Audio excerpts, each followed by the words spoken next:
Sahabat-sahabat Kristus, salam jumpa dalam acara Sabtu, Sarapan Bersama Tuhan. Adapun menu sarapan hari ini diambil dari Mazmur pasal 14 ayat 1 sampai 3.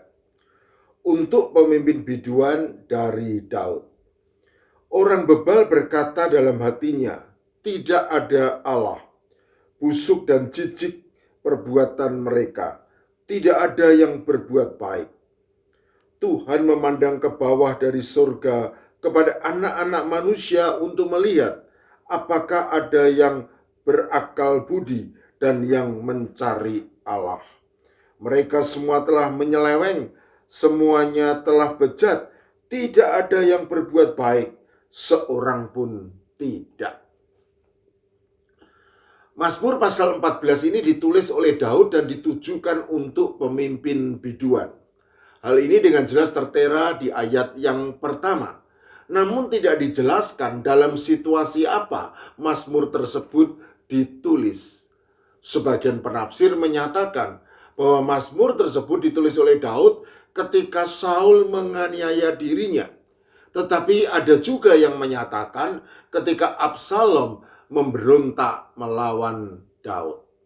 Dua-duanya hanya merupakan dugaan belaka tanpa ada dasar yang cukup kuat untuk menjelaskan latar belakang penulisan Mazmur tersebut.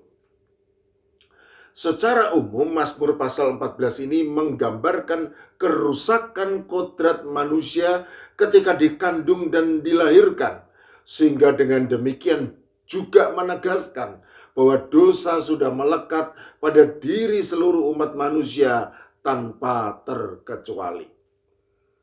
Nampaknya hal ini sudah menjadi keyakinan Daud sebagaimana dinyatakan dalam Mazmur pasal 51 ayat 5. Sesungguhnya dalam kesalahan aku diperanakkan, dalam dosa aku dikandung ibuku.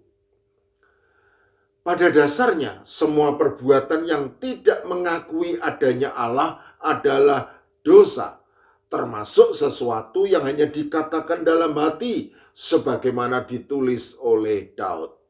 Orang bebal berkata dalam hatinya, tidak ada Allah. Mazmur pasal 14 ayat 1. Meskipun hanya dikatakan dalam hati, tetapi sejatinya pemikiran itu membentuk perilaku. Orang bebal itu bukan sekadar orang yang bodoh, tetapi lebih daripada itu ia melakukan kejahatan dengan menolak hikmat dan didikan Allah, sehingga tampil sebagai orang yang tidak bermoral. Itulah sebabnya Daud tanpa ragu menyatakan bahwa orang bebal semacam itu busuk dan jijik perbuatannya, tidak ada yang berbuat baik. Sehingga pada saat Tuhan memandang ke bawah dari surga kepada anak-anak manusia untuk melihat apakah ada yang berakal budi dan yang mencari Allah, maka Tuhan mendapati kenyataan bahwa mereka semua telah menyeleweng, semuanya telah bejat, tidak ada yang berbuat baik, seorang pun tidak. Mazmur pasal 14 ayat 1 sampai 3. Ya, benar. Sejatinya semua orang memang telah menyeleweng, semuanya telah bejat, tidak ada yang berbuat baik, seorang pun tidak. Tetapi pertanyaan yang ditulis oleh Daud ini mungkin juga menjadi pertanyaan yang ada di dalam benak kita semua.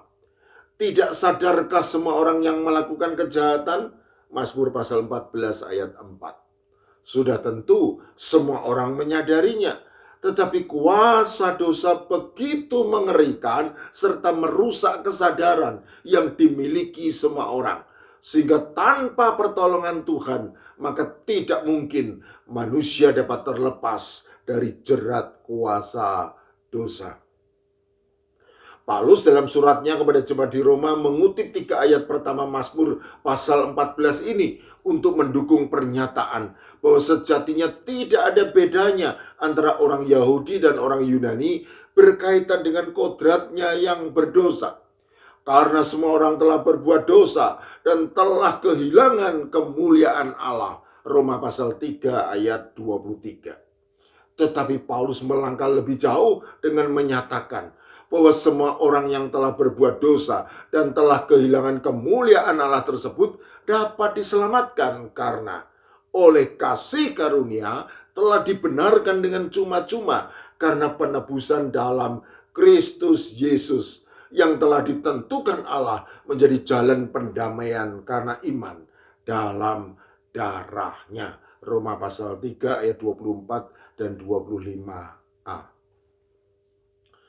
Seorang komedian yang sangat terkenal bernama Red Skelton pada tahun 1951 mengadakan pertunjukan keliling Eropa. Ketika pesawat terbang yang ditumpanginya melintasi pergunungan Alpen Swiss, tiba-tiba ketika mesin pesawat tersebut mengalami kerusakan fatal. Situasi menjadi sangat mencemaskan sehingga beberapa penumpang mulai berdoa kepada Allah. Sementara itu, untuk mengalihkan perhatian para penumpang yang ketakutan terhadap situasi yang mencekam tersebut, maka Red Skelton mulai menyampaikan beberapa lawakannya. Situasi memang tidak berubah, namun setidaknya usaha yang dilakukan Red Skelton cukup mengurangi ketegangan. Tidak lama kemudian sang pilot melihat suatu lapangan yang luas di suatu lembah dan melakukan pendaratan darurat yang berlangsung dengan sukses. Setelah situasi yang tegang serta mencekam tersebut mereda dan para penumpang sudah mengembuskan nafas dengan lega, maka dengan nada bercanda Red Skelton memecahkan kesunyian yang melegakan tersebut dan berkata, "Bapak-bapak, ibu-ibu, dan saudara sekalian, silahkan kembali lagi kepada kebiasaan-kebiasaan jahat yang telah kalian hentikan 20 menit yang lalu." Sahabat-sahabat Kristus, betapa tepat dan tajamnya sindiran dalam candaan Red Skelton tersebut. Sangat sinis, namun akurat dan tepat pada sasaran.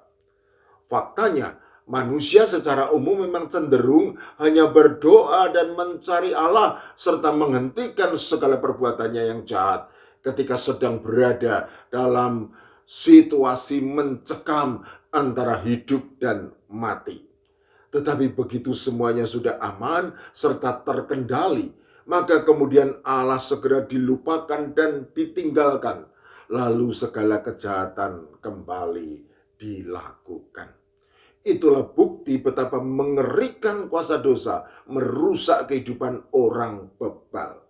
Oleh karena itu, berbahagialah setiap orang yang percaya kepada Tuhan Yesus Kristus sehingga dilepaskan dari segala kebebalan.